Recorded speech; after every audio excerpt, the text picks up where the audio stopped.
Hi everyone, I welcome you all to the last and final video on this topic of compound interest. Till now we have studied the topic only in terms of money or finances. Today you will like the fact that we'll be using certain examples where we are applying compound interest in other field other than finance. And before jumping into the video, I would like you all to revise certain topics. So let's go ahead. So the first thing that I would like you all to revise, the divisibility rule for these numbers, because when we deal with higher numbers we need to understand that we need a proper knowledge of divisibility rule. So for 10, if I want to check whether a number is divisible by 10, in units place it should have a 0. For example, 1000. So 1000 is divisible by 10 because it has 0 in its units place. 3,49,420. Since this is having a 0 in its units place, it will be divisible by 10. So the first rule was divisibility for 10. Now divisibility rule for 5. In same way, these two are very simple because their units place, we just need to check the units place whether it is divisible by these two numbers or not. So for 10, its units place should have 0. For 5, its units place must have either 5 or 0 in its units place. For example, a very huge number, 3,29,142. Its units place is 2. It's not 5 or 0, so it will not be divisible by 5. But if in case it is 0, it will be divisible by 5 and as well as 10. In case its units place is 5, it will be divisible by 5. Okay. Similarly, divisibility rule for 2, its units place must be any even number, 0, 2, 4, 6, 8. If the number has any of these digits at its units place, it will be divisible by 2. For 4, the tens and the units place together, must be divisible by 4.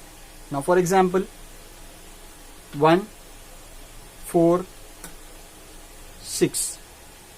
So tens and units place, if this number is divisible by 4, then this whole number is divisible by 4. So let us check 46.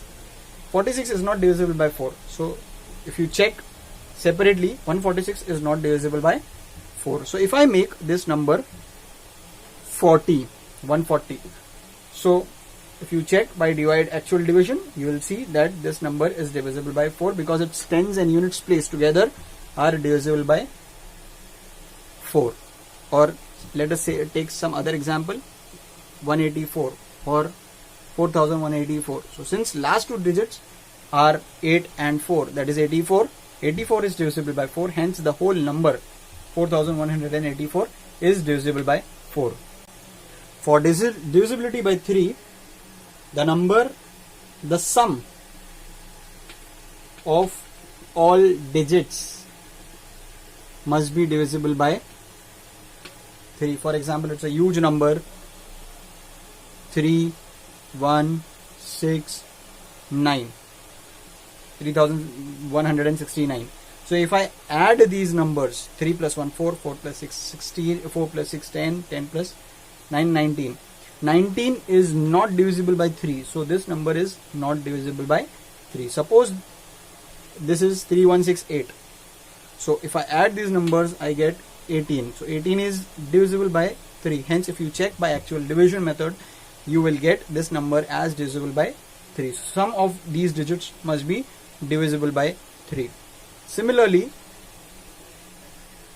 for 6, if a number is divisible by, you need to check for 2 and for 3. So together, if the number is divisible by 2 as well as 3, if you check for 2 and 3, the divisibility rule. So if they are divisible by 2 and by 3, it is divisible by 6 also. We need to quickly jump onto our main topic, that is compound interest. Hence this quick revision was very much needed. Now for the second topic that I would like to revise is playing with these equations. So suppose there is an equation A into B is equal to C into D, and I want only A to remain on the left hand side and B to go on the other side. In our local statement, when we speak, we say that B goes on the other side, or B is cross multiplied over here. But actually, according to mathematics, what we are doing is dividing both the sides by B. So this cancels out, gives me 1. Hence A is equal to C into D by B. So we are dividing. If I want to get rid of something in the numerator, I divide both the sides and get that number in the denominator over here on the other side. Similarly, if I want to get rid of this D from the denominator, what do I do is I multiply both the sides by the number which I want to get rid of. So I want to get rid of B in the denominator, so I multiply both the sides by B. Hence this gives me A is equal to C by D into B. It is not that B is going to the other side and getting cross multiplied. It is simple in saying, but actually according to mathematics this is the case. So we multiply both the sides by the same number, so we get rid of this by actual division, B, and over here the B is seen in the next step on the other side. In a very similar fashion, if I want to get rid of something which is added, so imagine if I want to get rid of this B, so what I do not take it on the other side directly.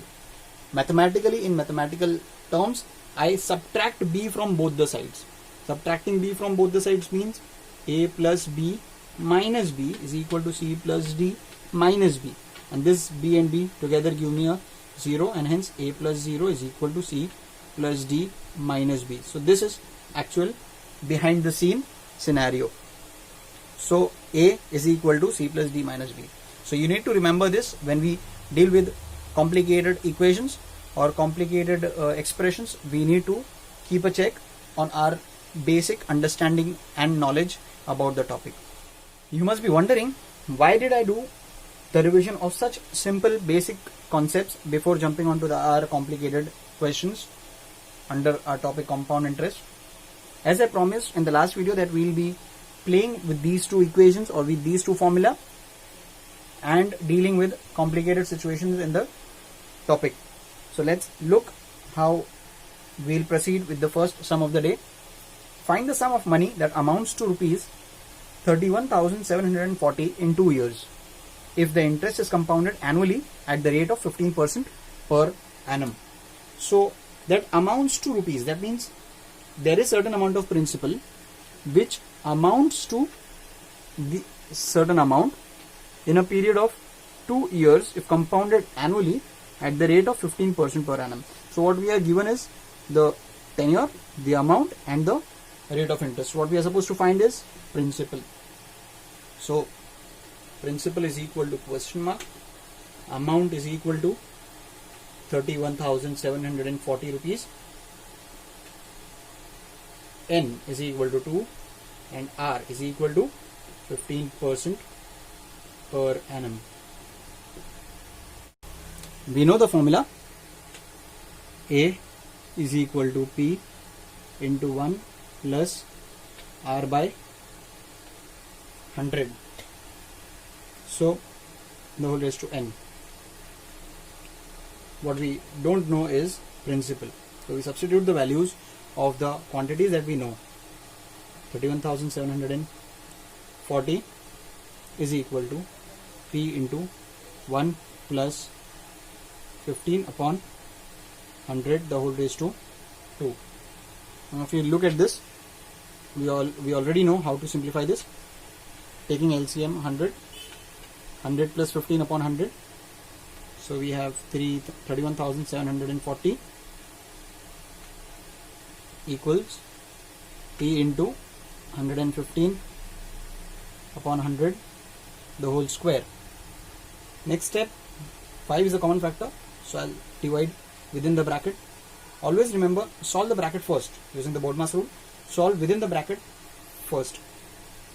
So 31,740 is equal to P into 5 23s are 115, 5 20s are 100, the whole raised to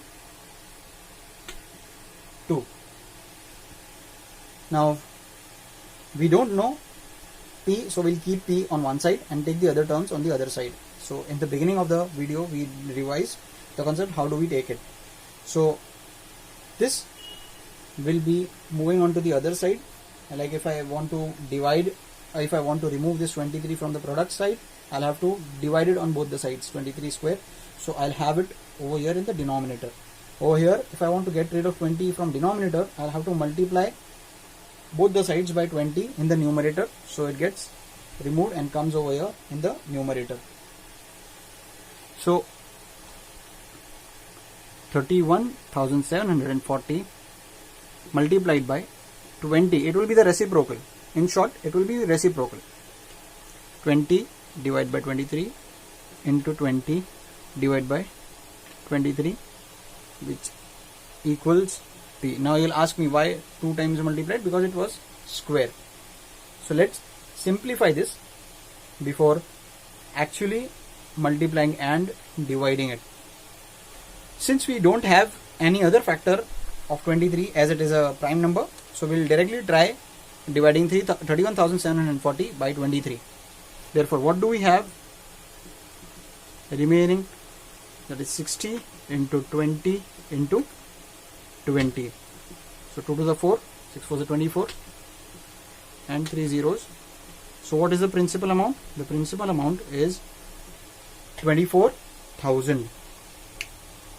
So the statement will be the sum of money is 24,000, which amounts to rupees 31,740 in 2 years if the interest is compounded annually at the rate of 15% per annum. Let's move on to the next question. If the compound interest compounded annually on rupees 12,000 for 3 years is rupees 3,972, find the rate of interest per annum. So let's write down what we know. So compound interest on rupees 12,000. So principal is known.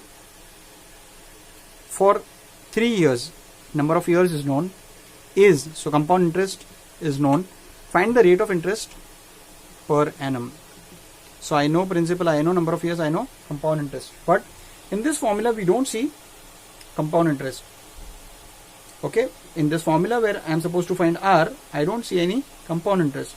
But we know that compound interest is nothing but amount minus P. So what will be amount? So amount will be equal to compound interest plus principal. Hence I can substitute compound interest and principal, add them to get my amount. So let's begin with the solution. So amount is equal to compound interest plus principal, which is nothing but compound interest is 3,972 plus principal is 12,000. Therefore, over here 15,972. Therefore, we know the formula A is equal to P into 1 plus R by 100, the whole raised to N. So amount is known, P is known, N is known, rate of interest is not known. Let us substitute the values, and in the end we will keep the unknown on one side and all the known numbers on the other side. So in place of amount, I will write 15,972 equals to 12,000 multiplied by 1 plus R by 100. Since I don't know R, raised to the power 3. This is multiplied over here, so I'll have to divide both the sides by 12,000, and in the next step I'll get 15,972 divided by 12,000 equals 1 plus R by 100, the whole raised to 3. Now we need to simplify this. For this we need to know the divisibility rule. So looking at the units place, I know that the numbers are divisible by 2. Let us check whether the numbers are divisible by 4 or not. For 4, if you remember, the last 2 digits must be divisible by 4, then the whole number is divisible by 4. So let us see 72. 72 is divisible by 4, hence we can divide the numerator by 4, and it is much obvious that 12,000 is divisible by 4 because 4 3s are 12 and 3 zeros. So let's continue over here. 4 3,000s are 12,000 and 4 3s are 12, 3 9, 4 9s are 36, 3 7, 4 9s are 36, 1 2, 4 3s are 12. So we have 3,993 upon 3,000. The number looks pretty familiar with 3. So we shall try divisibility by 3 again. Okay, so divisibility, test of divisibility by 3 states that if the sum of these numbers is divisible by 3, the whole number will be divisible by 3. But this number is pretty simple because all the digits individually are divisible by 3. Hence 3 1000s are 3,000 and 3 1,331s is 3,993. Next step, I have 1331 upon 1000 equals 1 plus r by 100, the whole raised to 3. Now we need to take cube root on both the sides, but let me check if I can simplify it even further. What if this left hand side is also the whole cube of some number? So if you see 1000, the cube root of 1000 is 10. So I can write it as over here, and 1331 is nothing but 11 cube. So the whole cube is equal to 1 plus r by 100, the whole raised to 3. Taking cube root on both the sides, I have 11 upon 10 equals 1 plus r by 100, and that is nothing but 1. I subtract 1 from both the sides. I have 11 by 10 minus 1 equals r by 100. Simplifying it by taking LCM, 11 minus 10 upon 10 is 1 upon 10. So 1 upon 10 is equal to r by 100. Therefore r is nothing but 10% per annum. Kindly look at the solution again. Let us move on to the next question. Find the sum of money on which the difference between compound interest and simple interest at the rate of 10% per annum for 2 years is rupees 500. So what is this 500? 500 is nothing but 100 compound interest minus simple interest. Okay, so this is given. Next, tenure n, number of years is 2, rate of interest is 10% per annum. But I don't have any formula that gives me direct value. Over here I need to have amount also, and we are supposed to find principal. So I can't find the answer of principal if I don't know the amount, because I know r and n. So just remember, for such types of problem, compound interest minus simple interest is given by P into r by 100, the whole raised to n. So there is no 1 plus, it's only P into r by 100, the whole raised to the power n. So this is the new formula that we have studied today. So compound interest minus simple interest, or in other words, the difference between compound interest and simple interest is given by principal into rate of interest upon 100, the whole raised to n, number of years. So let's begin. CI minus SI is nothing but 500, which is equal to principal. We are supposed to find principal into rate of interest is 10 upon 100 the whole raised to 2. Simplify the bracket first. We have this.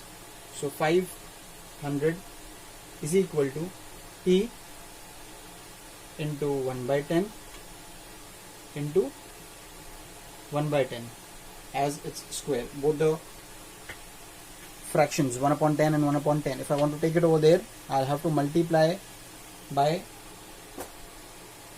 1 by 10, multiply by 10 and 10. So if I can write it over here, 1 by 10 square, it is nothing but 1 by 100. I multiply both the sides by 100. So in the next step I have 500 into 100 is equal to P, and 100 and 100 gets cancelled out. So 500 into 100. So P is nothing but 50,000 rupees. Very simple sum, but you just need to remember this formula. Difference between compound interest and simple interest is given by principal into rate of interest upon 100 the whole raised to number of years. And here is the next problem, the type of the problem that we all were eager to witness, where other than finance or money is this topic used.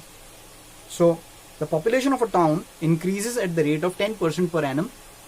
If the population is 90,000 at the beginning of the year 2018, what will be the population at the beginning of the year 2020? So what do you find out from this question, or what are the sources given in this question that the initial population is 90,000? Okay, so our principal P can be considered as 90,000. Remember, this is not a money problem or finance problem, so hence we won't write any rupee symbol. The rate of interest is 10% per annum, and number of years is not given directly, so we need to find from the beginning of the year, that is Jan 2018 till Jan 2020. The difference between these two years will be 2 years. From 2018 to 2019 1 year, 2019 to 2020 another year. So total number of years is 2 years. So simple problem, all the things are given. What will be the population at the beginning of the year 2020? So what will be the final amount or the number of people or population at the beginning of 2020? That is what is asked to us in this question. So simply just pause the video and try to solve it on your own, and then you can cross check your answers whether they are correct or not. Yeah, go ahead for it. Yes, for those who have got the answer 1,08,900, your answer is correct. Let us just quickly go through the solution. A is equal to P into 1 plus R by 100 the whole raised to N. So 90,000, 1 plus 10 by 100 raised to the power 2. 90,000 remains as it is. We solve the bracket first. 110, 100 plus 10 divided by 100 gives you 110 by 100 the whole raised to 2. We simplify this or reduce the fraction. 11 by 10. So 11 by 10 the whole square means 11 by 10 into 11 by 10. That means 121 divided by 100. When you divide 90,000 by 100, you get 900. Multiplied by 11 into 11 is 121. When you multiply this, you get 1,08,900. So the population at the beginning of the year 2020 will be 1,08,900. Very simple sum.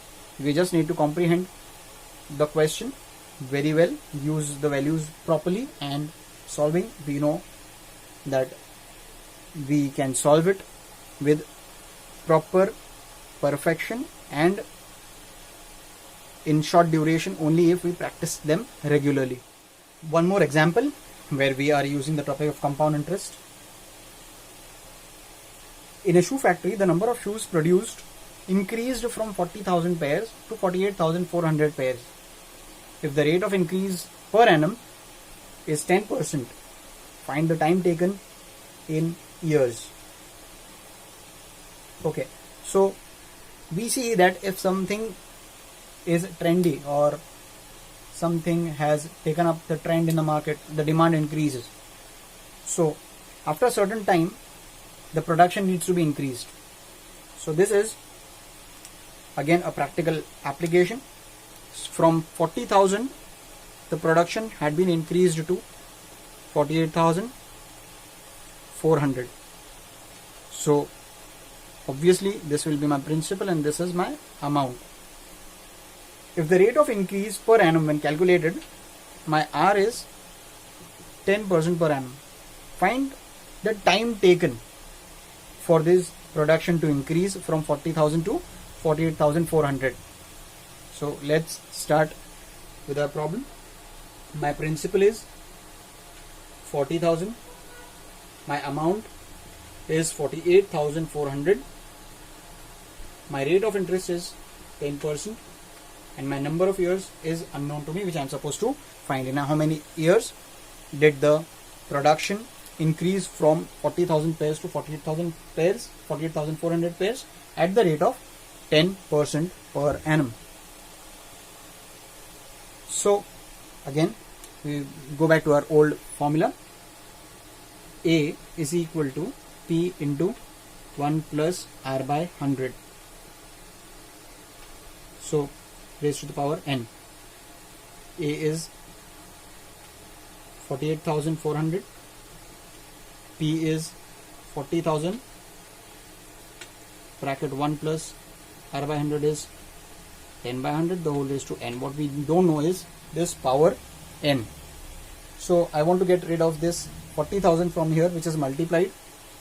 So if I want to take it over on the other side, I'll have to divide both the sides by 40,000 and we'll get 48400 divided by 40000, which is equal to 1 plus,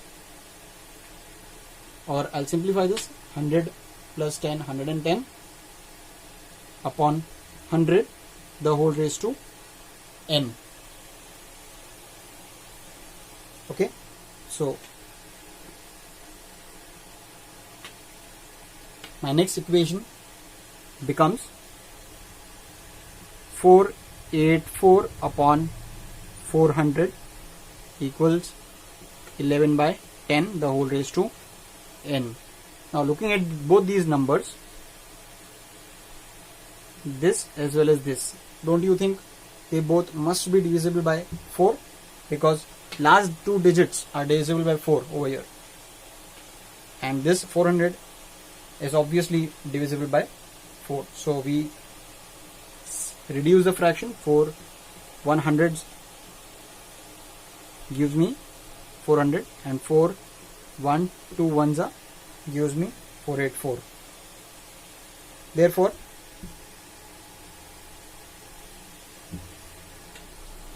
my equation becomes 121 is equal to 11 by 10, the whole raised to n. Yes, you all have got it correctly. You all are going in the same good direction. 11 square is 121 and 10 square is 100. So I can write it as 11 upon 10, the whole square, equals 11 upon 10, the whole raised to n. The bases are same, so I can equate the powers.